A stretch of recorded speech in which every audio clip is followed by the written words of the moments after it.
Et si je vous disais que quitter une carrière d'ingénieur industriel bien rémunéré en France pour se lancer dans l'entrepreneuriat en Afrique a été la meilleure décision de ma vie et que j'ai même décidé d'écrire un livre pour vous raconter l'histoire, qu'est-ce que vous diriez? Tout le monde dit c'est l'heure de l'Afrique, c'est le continent d'avenir et même du présent. Et pourtant, je constate que très peu de personnes osent franchir le pas pour retourner sur le continent à la conquête des opportunités qui sont pourtant nombreuses. Eh bien, tenez-vous tranquille, j'ai décidé de le faire. J'ai quitté une carrière d'ingénieur en France qui était plutôt bien rémunérée pour aller me lancer dans l'entrepreneuriat en Afrique, il y a de cela quelques années. Tout le monde dit que c'est l'heure du continent africain. L'Afrique est devenue tendance. On ne parle plus de l'Afrique simplement pour parler de ce qui va mal, on commence à regarder l'Afrique comme une réelle terre d'opportunités. Et pourtant, je constate que, malgré cette embellie dans l'image, les Africains et notamment la diaspora a du mal à franchir le pas pour rentrer sur le continent, saisir les nombreuses opportunités qui leur tendent pourtant les bras. Et de l'autre côté d'ailleurs, on peut constater que beaucoup d'Africains font tout pour quitter le continent vers lequel les Libanais, les Chinois, les Américains, les Européens sont de plus en plus nombreux à venir. Qu'est-ce que les uns ont donc vu en Afrique que les Africains eux-mêmes ont du mal à percevoir sur leur propre continent? Il y a de cela quelques années, j'ai franchi le pas. J'ai quitté une vie plutôt confortable en Europe avec un salaire assez décent pour me lancer dans l'entrepreneuriat en Afrique. Oui, aussi surprenant que cela puisse paraître, j'ai osé franchir le pas et j'ai décidé d'écrire un livre pour te raconter comment ça s'est passé. Le livre est assez poignant dans son titre, L'urgence d'entreprendre en Afrique, parce qu'en réalité, vous allez le comprendre dans cette vidéo, c'est plus qu'urgent de se lancer en Afrique. C'est maintenant qu'il faut le faire avant qu'il ne soit trop tard. Et dans cette vidéo, je vais vous expliquer pourquoi j'ai écrit ce livre et ce que vous allez y trouver et surtout vous inviter à vous en procurer rapidement un exemplaire. Il est disponible sur Amazon, le lien est dans la barre de description. Et à la fin de cette vidéo, vous pourrez en devenir l'heureux propriétaire.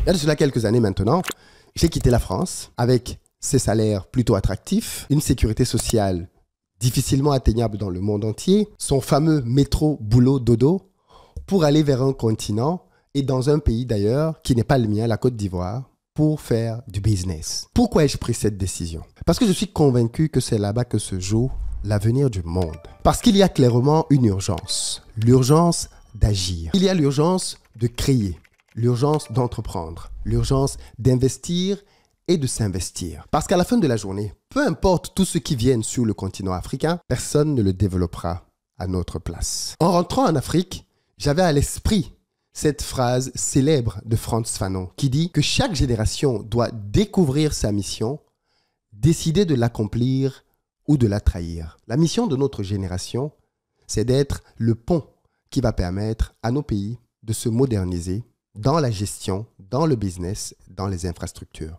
C'est une mission à laquelle nous devons nous plier. Dans ce livre, tu trouveras 3 choses. La première, c'est ma décision. Pourquoi j'ai pris cette décision? Et surtout, comment j'ai fait pour la mettre en œuvre? Parce que plusieurs d'entre nous, il faut être concret, on a des familles. Moi, quand j'ai décidé de rentrer, j'étais marié avec des enfants. Je le suis toujours d'ailleurs.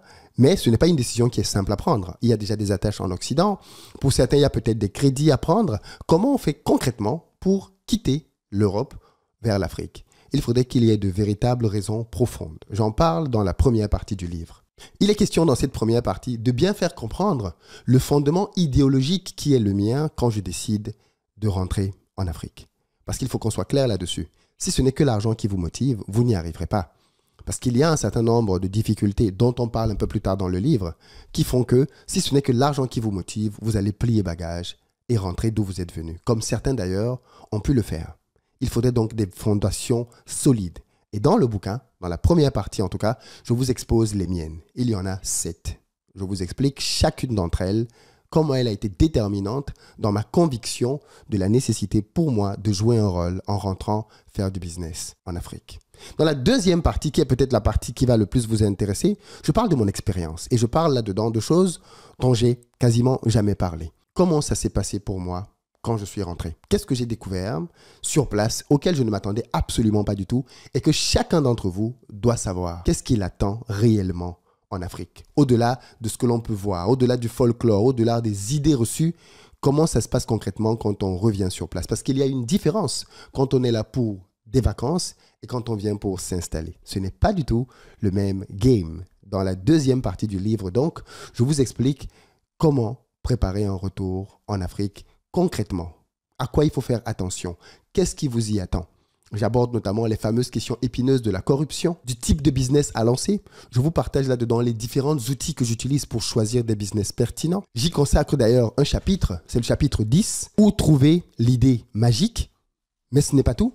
Dans le même module, ou du moins dans la deuxième partie, je vous explique comment ça se passe avec la famille, notamment parce que vous allez avoir une famille sur place si vous décidez de rentrer dans votre pays.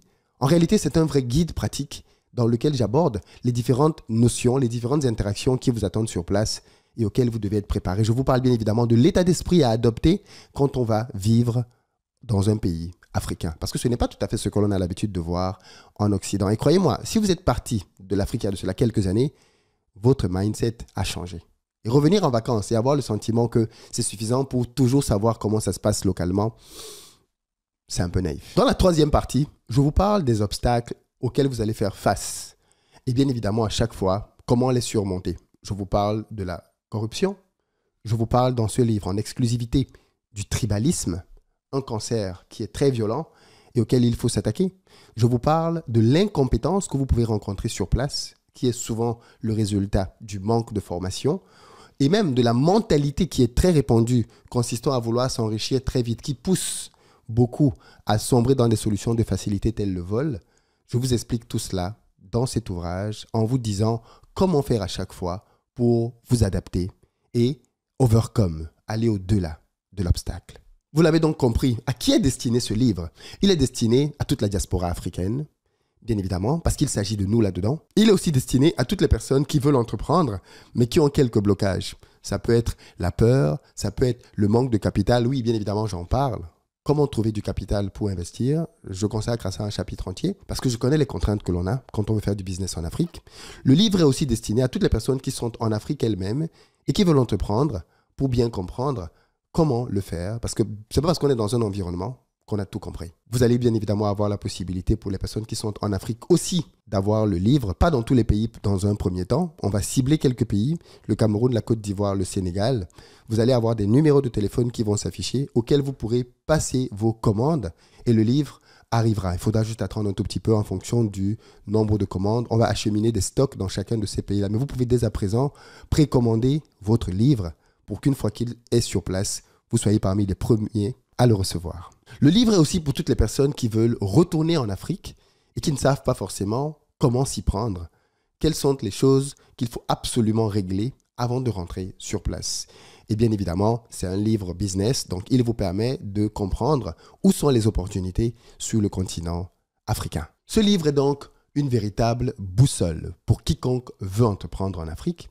Il s'agit d'un cri du cœur, mais aussi d'une arme stratégique pour toute personne qui croit que l'Afrique est le présent, mais aussi l'avenir du monde. Et si vous avez un doute à ce sujet, lisez le livre. Il finira de vous convaincre. Comme je l'ai dit en début de vidéo, il est disponible sur Amazon. Vous pouvez le commander un peu partout dans le monde entier en allant simplement dans le lien qui est dans la barre de description. Vous l'avez aussi en format Kindle pour ceux qui sont des lecteurs, mais plutôt au travers de Kindle. Vous pouvez le prendre via ce format-là.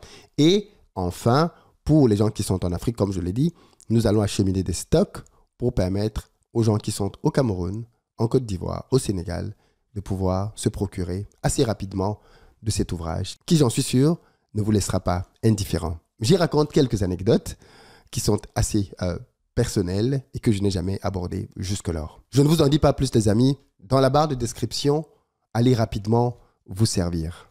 L'urgence d'entreprendre, le livre que chacun d'entre nous devrait avoir lu au moins une fois.